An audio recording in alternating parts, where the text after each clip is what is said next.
Hey folks, this is Jake Davis with an on-the-fly review for you. And today I'm talking about Let Him Go, released last month, directed by Thomas Besucci, something like that? Yeah. Starring Kevin Costner, Diane Lane, Leslie Manville, and Jeffrey Donovan. This film takes place in the mid-1960s in the American Northwest. And the whole setup here is they're an older couple who have lost their son, but their son's widow has recently remarried with their grandson. And this new husband is a bad man. He's a dangerous man. And he ends up and leaving and taking the family to a different state.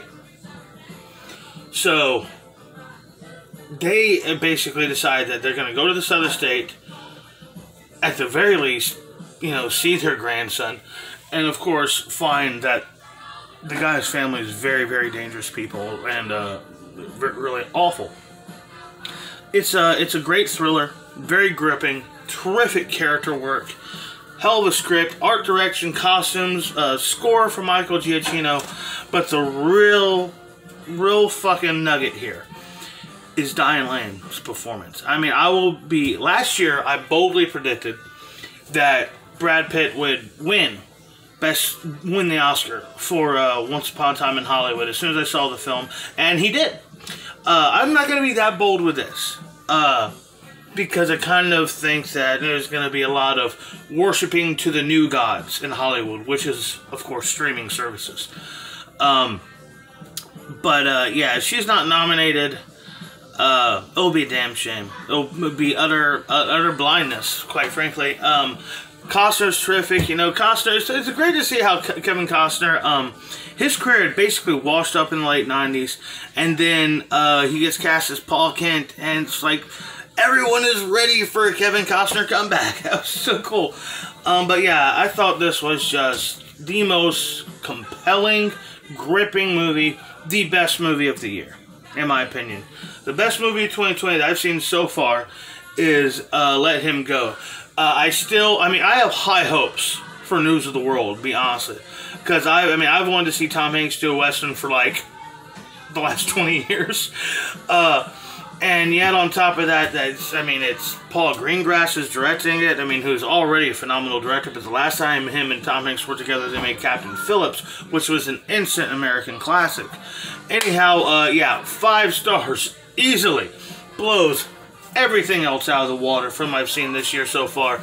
That includes any crap I've seen on the streaming services that didn't come out in theaters.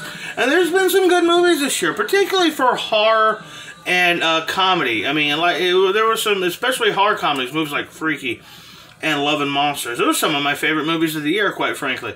But man, this was a masterpiece. A masterpiece. And by the way, Thomas Besucci, the director, I can't remember who wrote the novel. It's from a 2013 novel. Which goes to show, once again, that you don't have to rely on famous authors like Stephen King or Jane Austen. And you could also have to rely on old novels. You look at both Nocturnal Animals and this were adapted from relatively recent novels and not young adult shit either, Not that you can't get good stuff out of that, because Harry Potter and the Hunger Games were terrific. But I was going to say about Besucci, this guy's been in Hollywood, floating around Hollywood, working as a writer for 20 fucking years or more. He directed the romantic comedy The Family Stone from 2005 with Sarah Jessica Parker, and the 2001 family movie Monte Carlo with Selena Gomez. Now, I never saw either of those films, but I am vaguely aware of their existence. But my point is that, what a great testament to journeymen, to people who just stick with it. Like, if you're out here right now, or if you're chasing your dream, no matter what it is, stick to it. Because here's a guy, I don't care if this movie doesn't win awards or isn't a huge box office or doesn't set the world on fire. This guy stuck at it at 20 years, doing family stuff, doing middle-of-the-road idol stuff, shit for hire, and now he had this opportunity, and he made a masterpiece. This is a magnificent motion picture. See Let Him Go as soon as you have an opportunity. Anyhow, I hope you liked this video. Share, comment, subscribe if you want. I don't care. I'm Jake Davis, and I'll catch you on the fly.